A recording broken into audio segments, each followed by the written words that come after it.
So look, I think technical interviews, right? So let's assume we've gone through some of the behavioral stuff.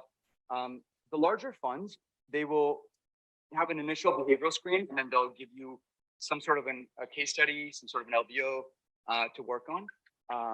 It could be anything from a basic LBO, like our PE folks might already know this. It's like a 30-minute interview LBO where we go through it, and that's the first example we're going to give. To sort of a 2 to 3 day case study LBO that you'll get, in which case you will be getting certain financial information about a company. So maybe a 10-page packet, 20-page packet, something like that. Or you'll be given a ticker and say, hey, we want, think about this as an investment for you, right?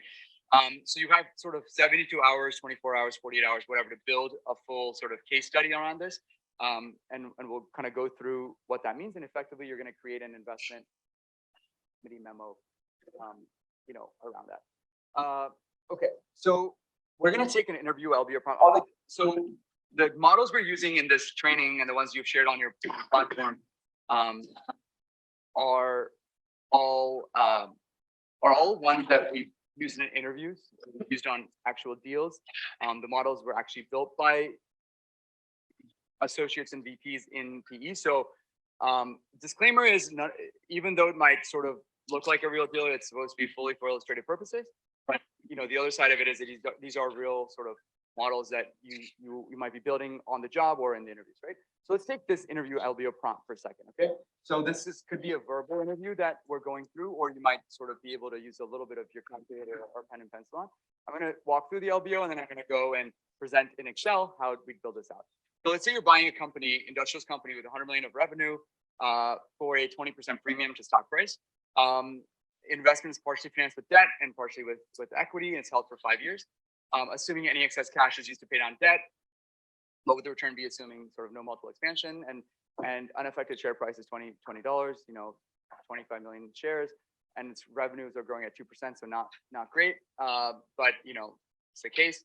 EBITDA margin 50%, expands by 50 bps each year, and D&A, net working capital, capex, all of those are given. So what is the rate of return for this company? So this is a sort of step one sort of interview LBO.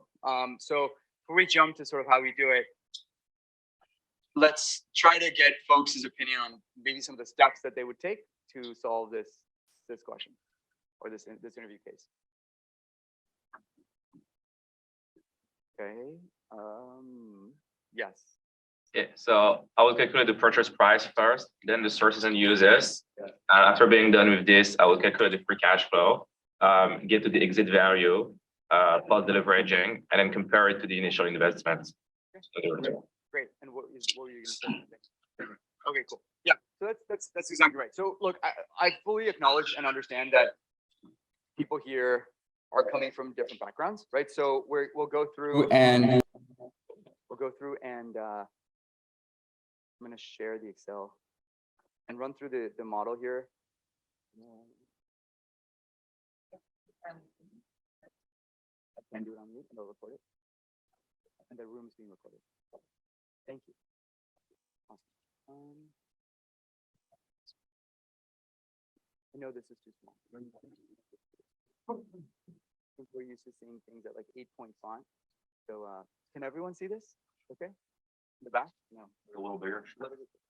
Now? Yeah? Okay. We'll go a little bit bigger. All right. Now? Okay. So one of the files. Yeah, that's the LBO number 1. And so there's 2 ways that we can do this, guys. I'm going to walk through the model here. You can open it up on the portal and go through the blank and try to, we can build it together.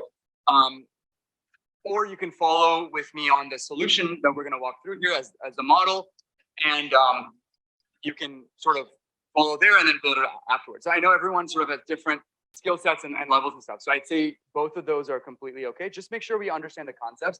Because at the end of the day, building in something in Excel is pretty easy if you know what it is you're building, right, and how you need to approach something. So we need to really understand the why and the how here, before we get to, or versus focus on the actual, mechanics per se, all the, at the beginning. So, all right. So what was your name? Who answered that question? Akram. Akram. All right, Akram.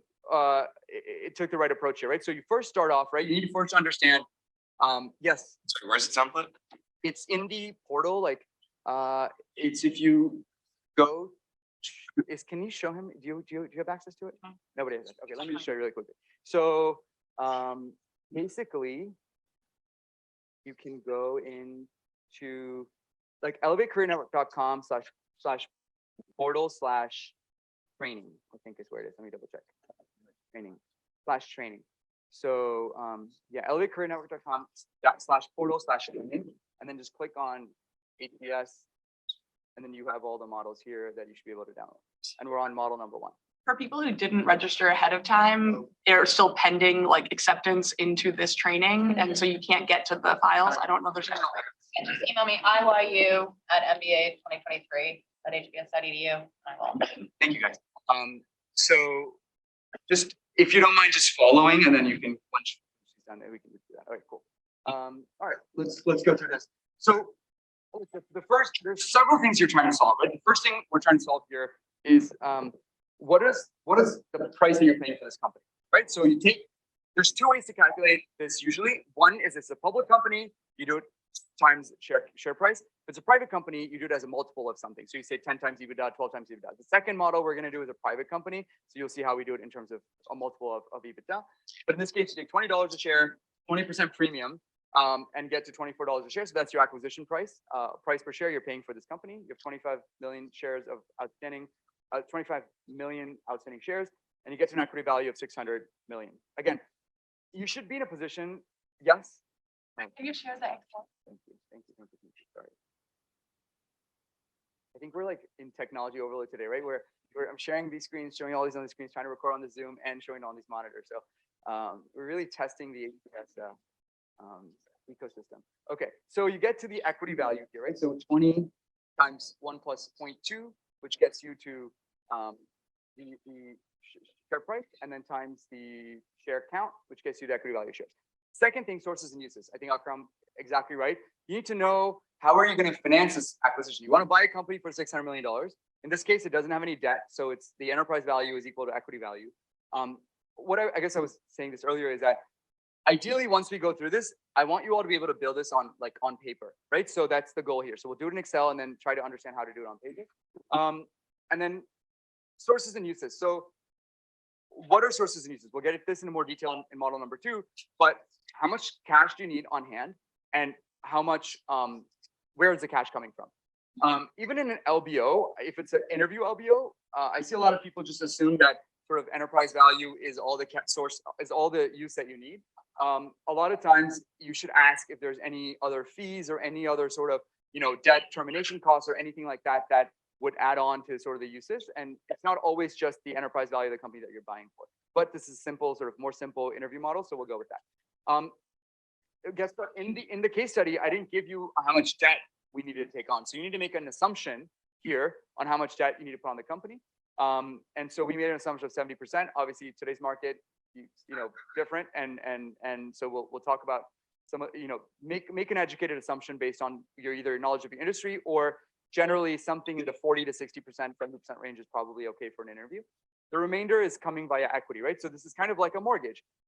Amount of debt you can borrow from the bank or a lender, and then the remainder comes in as down payment or equity from your end.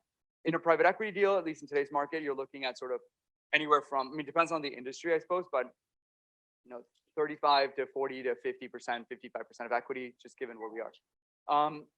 Okay, then I think Akram pointed out that we're going to build out the financials of the company, right? What are we trying to do? We're trying to figure out how much are you paying for the company, and then how much cash flow is going to be generated by this company that's going to then, allow you to repay the debt or allow you to sort of monetize at the end of your investment period, and then you're calculating returns, right? That's a rough idea of what we're working on here. So the next thing you need to do is build out a quote operating model, but a high level financial model of what's going on within the company. So there's only 3 or 4 metrics that we've given you. It's revenue, EBITDA, and a few cash flow metrics. So, revenue is growing at 2%, right? So we put that in as an assumption. Again, if you're doing it on paper, you should be able to start with 100 and be able to go to 110 or 115 in 5 years. And that's just like, 1+ growth rate to the power of 5. And on paper, guys, it can be rough, right? It doesn't have to be an exact number. It could just be around 115 and it'll be fine for year 6.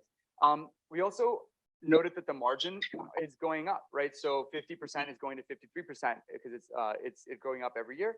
So you make that a part of your assumption. Then DNA, CapEx, net working capital. Why do we give you those?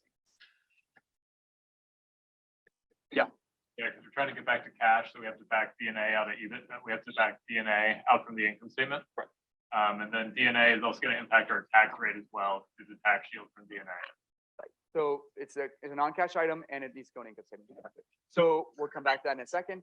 And by the way, I know you're also taking accounting or have taken accounting. So this is not gonna be an accounting discussion. It's gonna be more a private equity modeling discussion. If you have accounting questions, I'm happy to address those, but we'll go with that assumption. So then you put these in here. We also didn't give you cost of debt or tax rate, right? So these are assumptions you need to make. Again, pick an interest rate that's sort of in the ballpark in today's interest rate market. Maybe it's middle to high single digits, right? Depending on if it's an interview in LBO, if the exact number is less important than the sort of your rationale for it and the math around it. Tax rate, again, 20, 21%, 25%, any of those things work. So what you do here, revenue growed up by 1 plus prior year revenue, right? So 1 plus.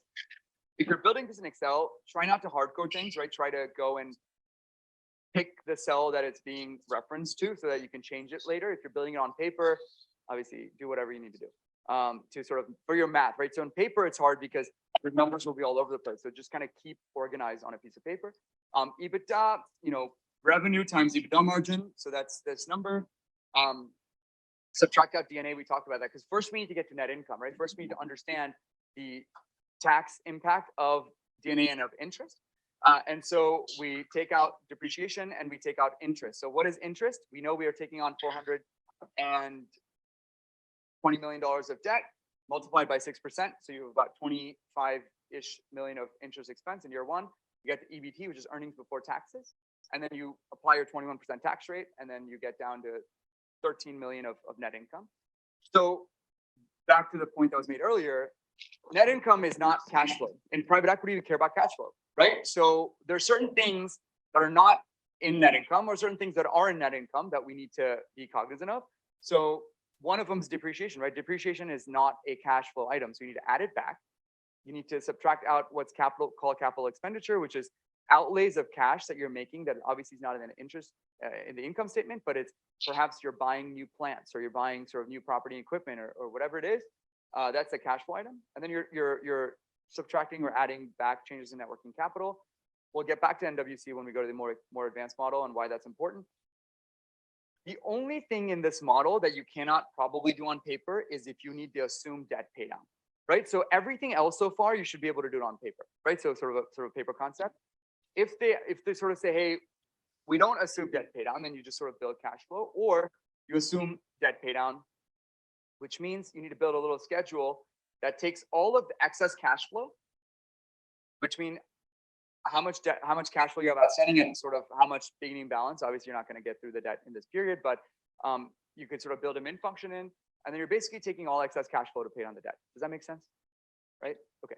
So by the end of the period, you go from 420 million to 340 million of debt, 344 million of debt.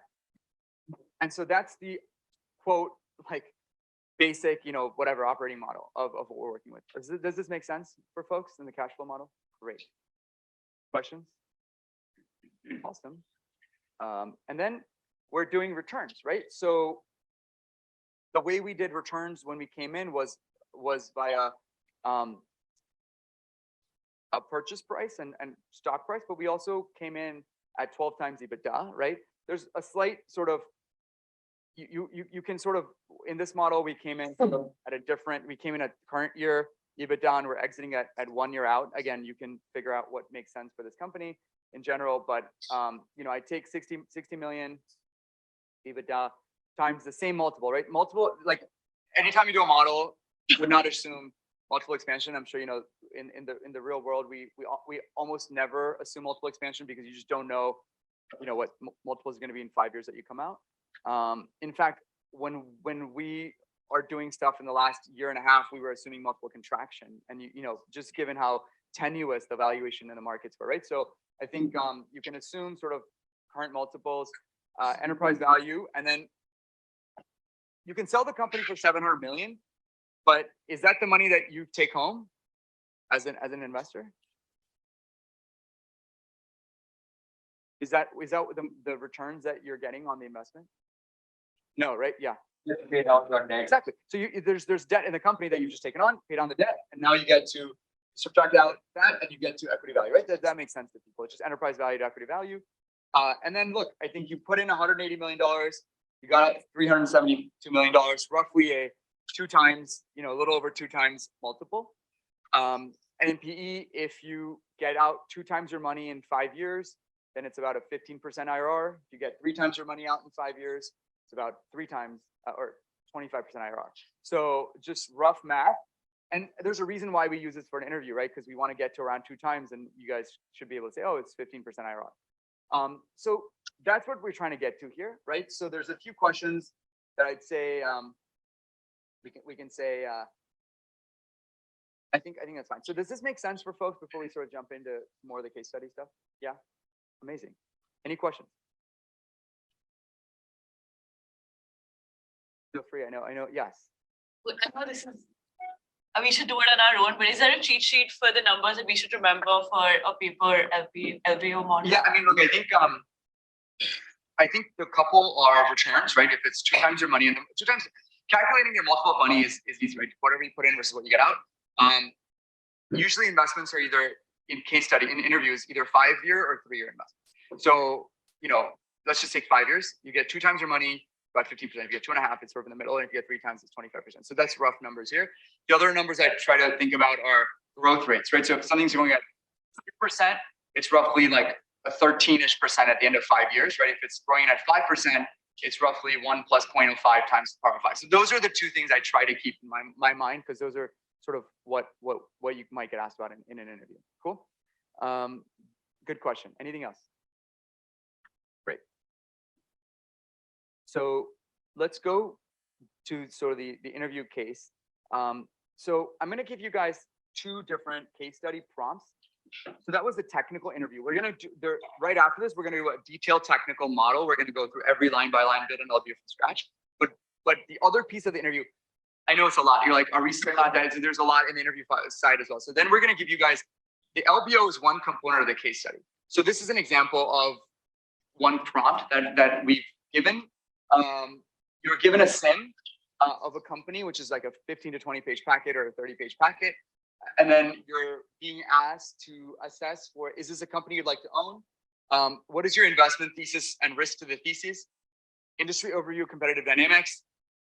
What is the valuation that you do the deal at? What is your diligence plan? And sort of what are the value drivers? So you'll have 3 days, perhaps maybe 72 hours to turn this around and put a memo together. Has anyone done these memos yet for interviews? Yes, see in the back. Okay, so I'll ask you questions perhaps in a second. This is another example of a memo that we've used for some of these things. It's, you're part of a consortium considering to take private of a company, prepare a memo and a leverage buy assessing the opportunity, and you should address the following, right? Description of the industry, drivers of growth, key investment merits, financial profile, valuation, structuring, and critical diligence items. So now I will give you a sort of a framework for a case study.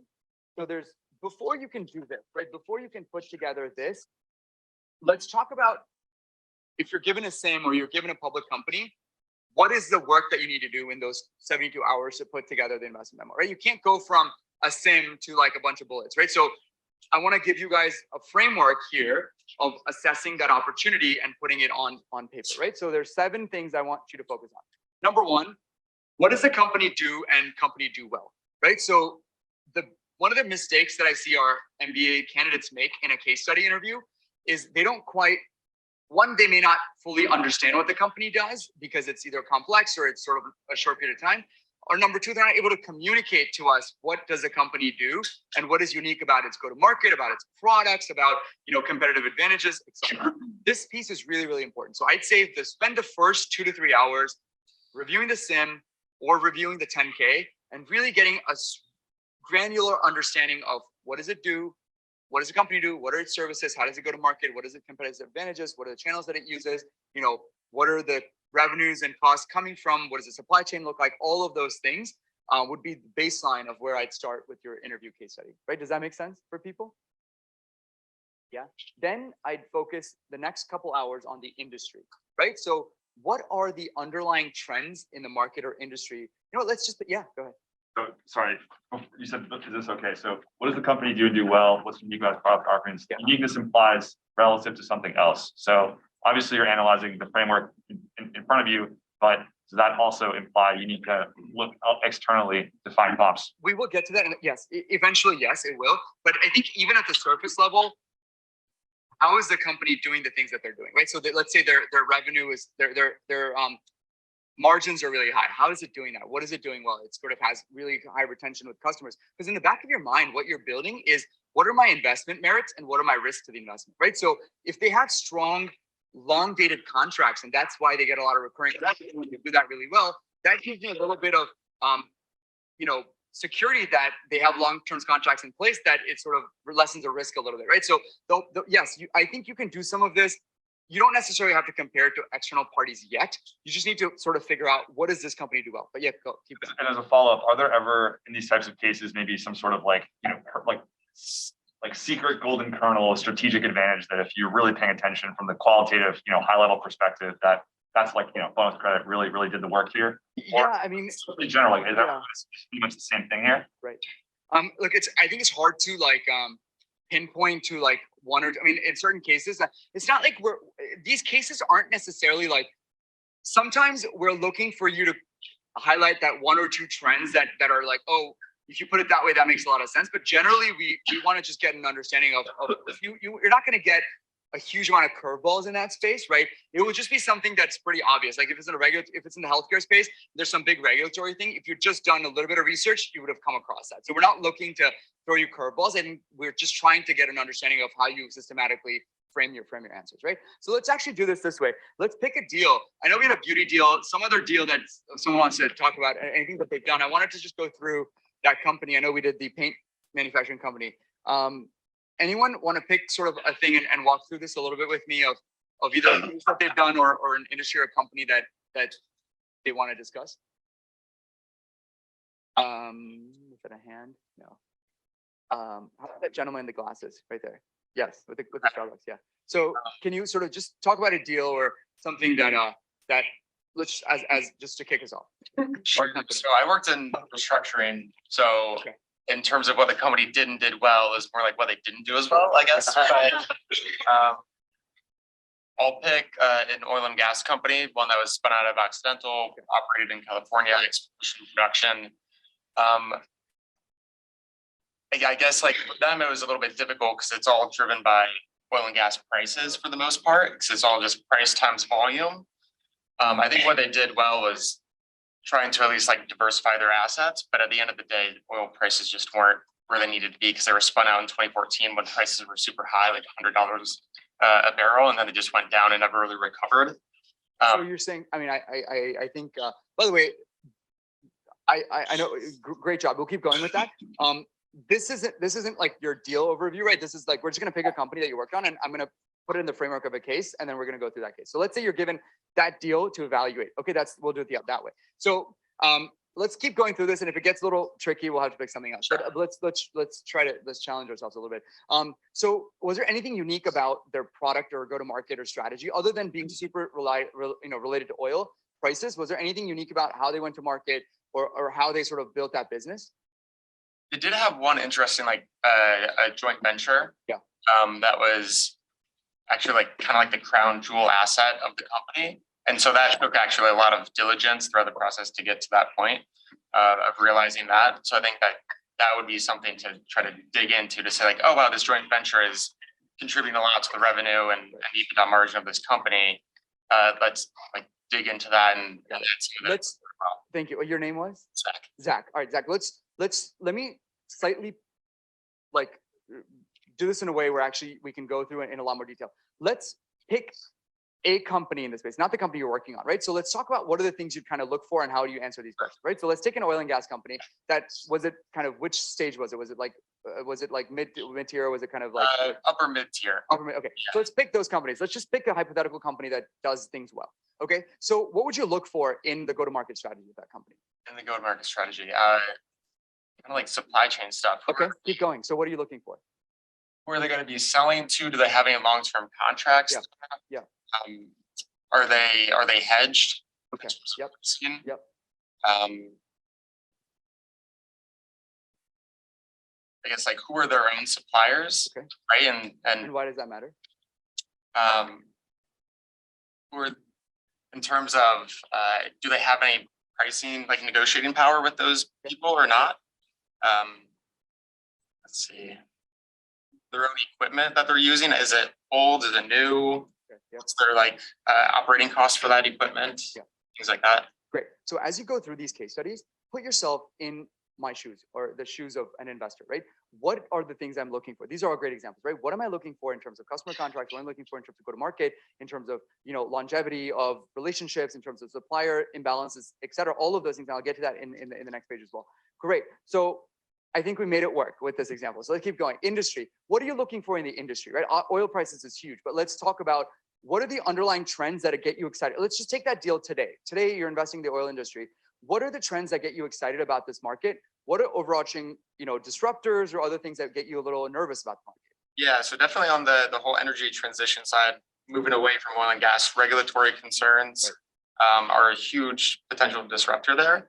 But it's also like as some oil and gas companies move away and out of the industry, right? There might be an opportunity there for you to fill in that void, or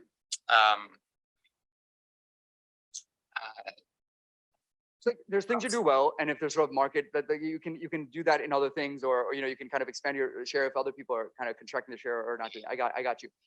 That's a little bit of a like a slippery slope, like an oil and gas reference, but a little bit of slippery slope, right? So I think what I also want you to do is you have these theses or these views on something in the context of your 3-day process.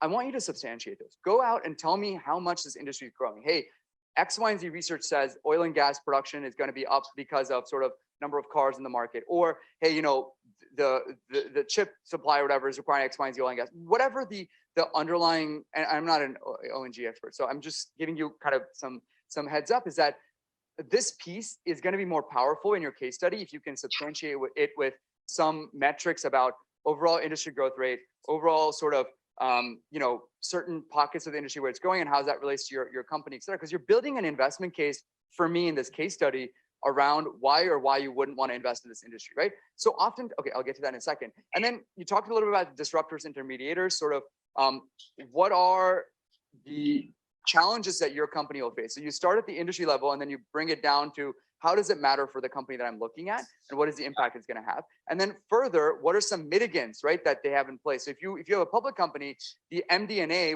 goes through and does a pretty good job about talking about some of these risks and what the mitigants are. Obviously, that's going to be very high level. You have to sort of distill it a little bit. But the point is, you got to figure out where the industry is, what are the drivers, and how it affects you, and sort of what are the risks and mitigants in place for that, right? Does that make sense for the industry portion, Zach? Okay, cool. Let's keep going. Competition, right? So again, it might be a little tricky given sort of the industry here, but now is the question that your name, the aerospace person, yeah. What's your name?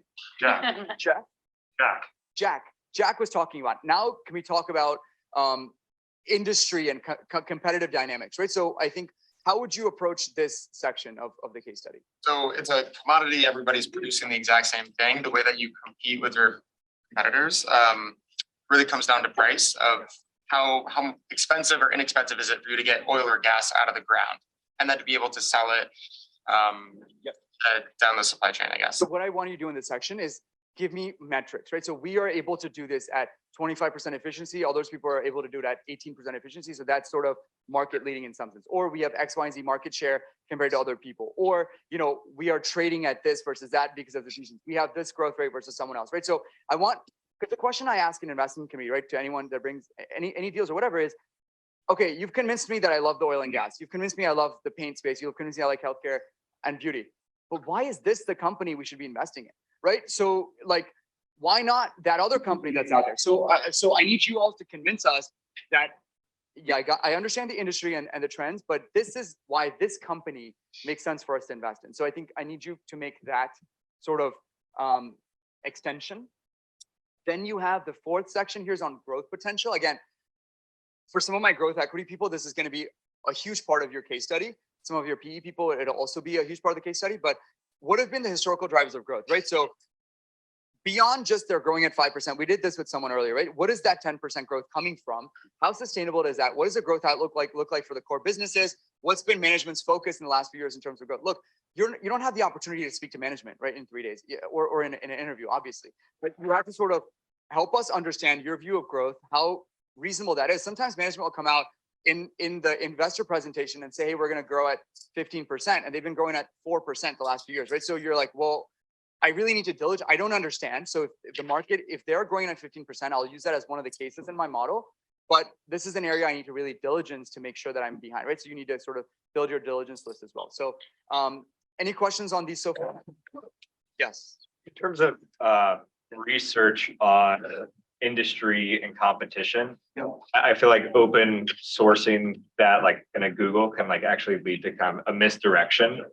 Do you have any like resources that you'd recommend that provide that? Do you guys have access to like analyst reports here at HBO? There we go. Great. So I look, that's sort of the one of the better ways to go about it. I think you can find, you know, Euromonitor or whatever online, and they do a pretty, or IBIS research or any of these things that does a decent job of it. But in my opinion, that's, look, for a case study, it's okay. It's a 2-day, 3-day thing. Just get a number. Our candidates or our students like struggle with just getting your growth number sometimes because it's hard, right? Like who are you going to believe? What are you going to trust? It's not always like you haven't hired a McKinsey or whatever to do that for you, right? Or a BCG or whoever. So I think it's fine. I would also do industry research. So they have like initiating coverage models, or they even give you growth rate for that company relative to, you know, market. That's probably the most reputable place I'd start, right? Does that have you looked at that, the industry research reports yet? Okay. Where do you guys access these reports for at the HBS platform? The Baker Library.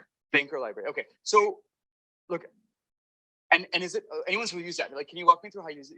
I just wanted to ask which source do you use in Baker Library? So you can, the Baker Library has like a, I forget the name of it. It's like Called Acon. It's Acon reserves. Okay.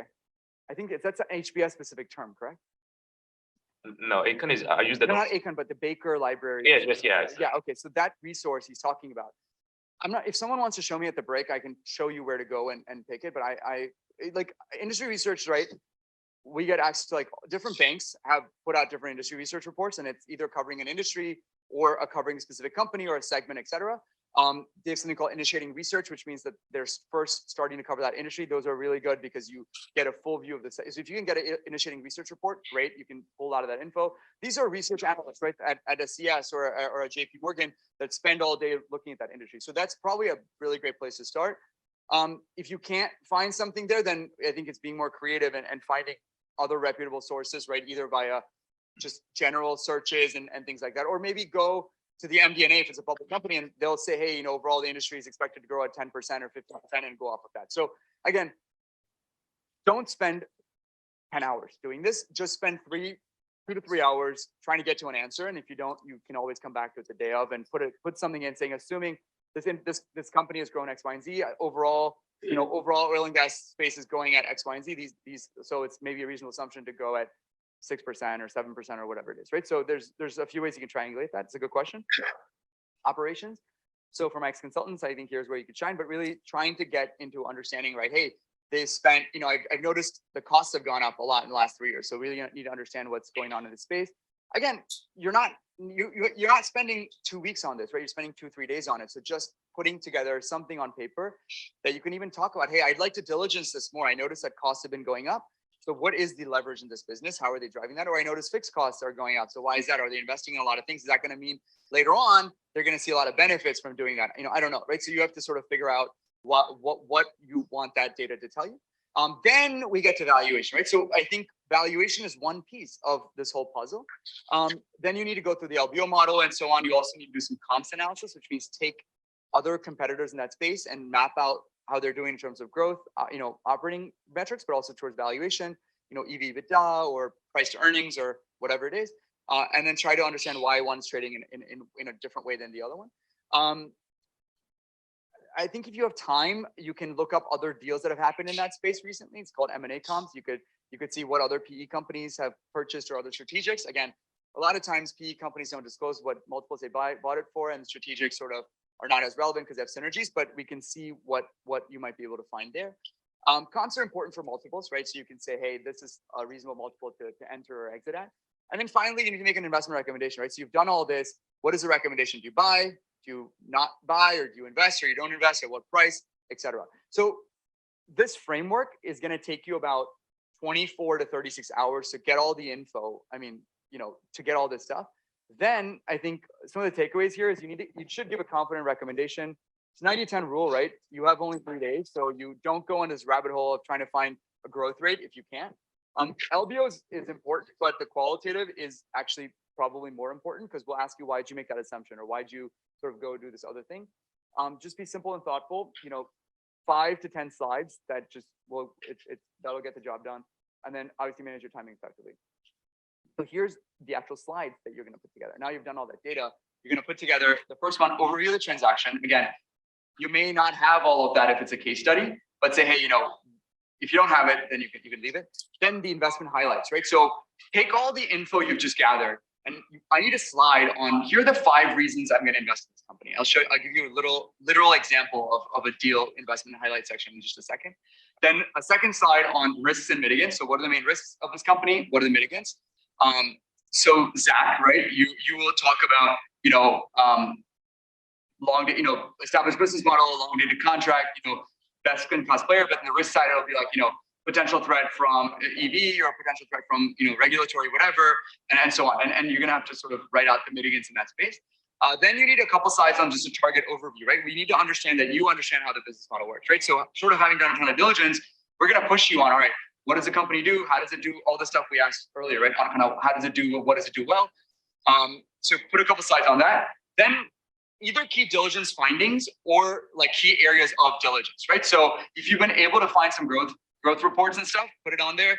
If not, you say, hey, I need to do a more detailed, cost analysis. This is how I do it. I need to know a little bit more about the growth. This is how I do it. Because in a case study, one of the more important things that they ask you, and it was both the prompts I showed you earlier, is what are the areas of diligence and how would you do it? So you'd say, hey, Zach, if you were given 2 weeks to do the deal, how would you do the diligence around the threat of EV in the space?